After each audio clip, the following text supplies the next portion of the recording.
اردو خبر کے معزز دوستوں، چین کے 3 علاقے اس وقت پاکستان سے زیادہ بارشوں اور سیلاب کی زد میں ہیں۔ یہ علاقے جنوب مغرب میں واقع ہیں۔ ان کے نام چنگڈو، گوانگیوان، گازرے اور تبت ہیں۔ چنگڈو کی وادی شیلنگ میں 24 گھنٹوں میں 165.1 ملی میٹر بارش ہوئی۔ یہ علاقہ سیاحتی ہے اور یہاں ہر سال 70 لاکھ سے زائد سیاح آتے ہیں۔ یہ بھی بری طرح سیلاب سے متاثر ہوا، لیکن آپ چین کا کمال دیکھیے۔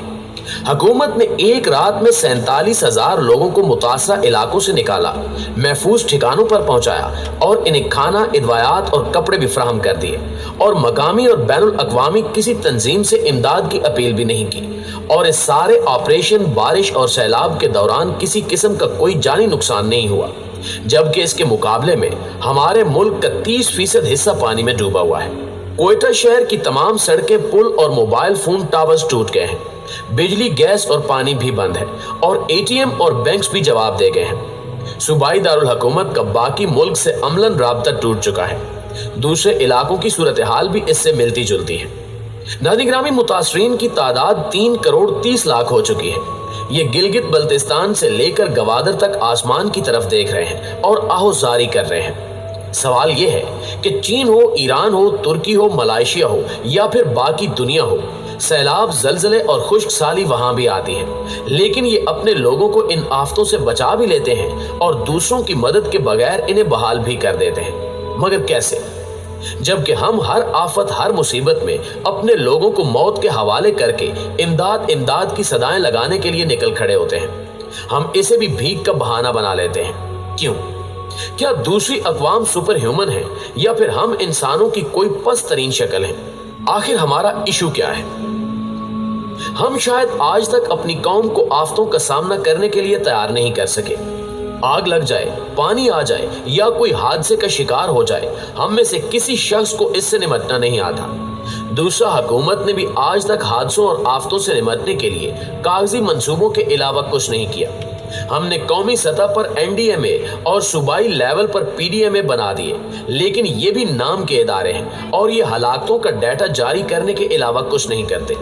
حالت یہ ہے کہ ہم آج تک ملک میں مخیر حضرات کی فہرست تک نہیں بنا سکے۔ حکومت کو چاہیے تھا کہ یہ آفتوں کے دوران کم از کم 5,000 سے 1 کروڑ روپے تک امداد دینے والے مخیر حضرات اور فیملیز کا ڈیٹا اور ٹیلی فون ہی جمع کر لیتی، تاکہ مصیبت کی اس گھڑی میں ہمیں چندے کے لیے اپیلیں نہ کرنا پڑتی۔ حکومت ملک بھر کے تمام کال سینٹرز کو ڈیٹا اور بینک اکاؤنٹ دیتی اور دونوں میں امدادی رقم جمع ہو جاتی۔ ہم کیوں ہر بار ہر آفت میں امدادی کیمپ لگا کر بیٹھ جاتے ہیں؟ کیا ہم 75 برسوں میں یہ بھی نہیں کر سکتے تھے؟ دوسرا، ملک میں دعوت اسلامی، سیلانی ٹرسٹ اخوت، کاروان علم فاؤنڈیشن، عیدی چھیپا، تبلیغی جماعت، جماعت اسلامی اور انجمن طلبہ اسلام جیسی سینکڑوں تنظیمیں اور غیر سرکاری ادارے موجود ہیں۔ ملک میں 2.5 لاکھ سے زائد اسکول اور 3.5 کروڑ سے زائد طالب علم بھی ہیں۔ ہم اگر ان تنظیموں اور اداروں کے کارکنوں کے لیے ریسکیو ورک کی ٹریننگ لازمی قرار دے دیں، ہم اگر انہیں آگ بجھانے، زخمیوں کو اٹھانے، سیلاب میں گھرے لوگوں کو نکالنے اور ضرورت مندوں تک خوراک پہنچانے اور بیماروں اور زخمیوں کی مدد کی ٹریننگ دے دیں، اور ان سب کی فہرستیں اپنے پاس رکھ لیں اور ضرورت کے وقت انہیں طلب کر کے کام پر لگا دیں، تو ہمارے پاس 2-4 کروڑ لوگوں کی فورس تیار ہو جائے گی۔ ہم اگر ملک بھر کے اساتذہ کو ڈیزاسٹر مینجمنٹ UN کا انتظار نہیں کرنا پڑے گا۔ اور تیسری چیز، دنیا کے بے شمار ملکوں میں ہر گھر میں ڈیزاسٹر اور ریپیئرنگ کے آلات ضرور موجود ہوتے ہیں۔ کیا ہم قوم کو گھروں میں رسے، سیڑھیاں، فالتو بالٹیاں، ہتھوڑیاں اور گینتیاں رکھنے کے لیے بھی تیار نہیں کر سکتے؟ ہم یہ اصول ہی بنا لیں کہ ملک کا ہر مڈل کلاس شخص اپنے گھر میں ایک ٹینٹ ضرور رکھے گا، اور وہ یہ مشکل کے وقت متاثرہ علاقوں میں بھجوا دے گا۔ ہم ٹینٹ مالکان کی فہرستیں مختلف NGOs کو دے دیں، اور NGOs کے کارکن ضرورت کے وقت ٹینٹ جمع کر کے متاثرین تک پہنچا دیں۔ کیا ہم یہ بھی نہیں کر سکتے؟ پاکستان میں جنرل ضیاء الحق کے دور تک رضاکار اور NCC جیسے پروجیکٹ ہوتے تھے۔ ضلعی انتظامیہ ہر شہر سے رضاکار بھرتی کرتی تھی۔ یہ لوگ مشکل وقت میں پولیس اور سول انتظامیہ کی مدد کرتے تھے۔ یہ پروجیکٹ آج بھی چل رہا ہے، لیکن صرف کاغذوں میں۔ کالجوں میں NCC کے ذریعے طالب علموں کو ملٹری ٹریننگ دی جاتی تھی۔